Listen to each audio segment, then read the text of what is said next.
Guys, ako yung Kurt Airsoft here. So for today's video, mag-unbox tayo ng airsoft natin na double bell na .45. So ito yung isa sa mga highly recommend ko na budget meal natin.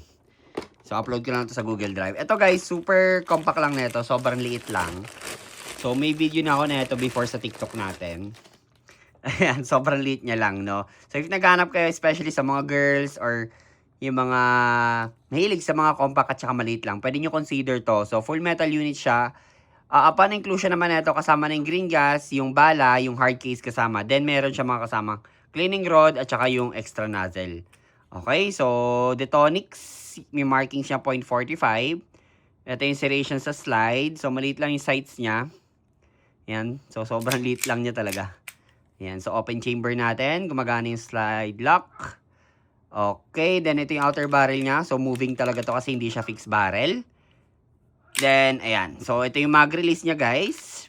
Then, ito yung itsura nung magazine niya. Ito yung itsura niya. Maliit lang din yung magazine niya. Dito kargaan ng inlet valve.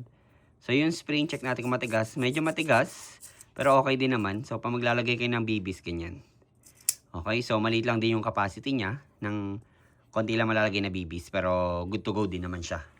Okay, especially maliit lang unit natin. Super compact na ito guys. Sobrang cute. So, ito yung pinakamura natin. Yan. Ganda. So, make sure PM lang kayo sa Facebook page natin guys na Kuya Kurt Airsoft.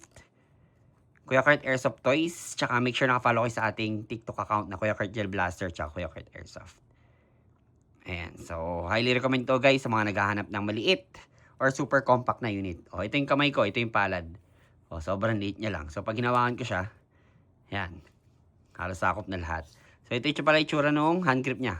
So, yung sa part na to, polymer. Yung mga screw is full metal. Ayan. Pogi.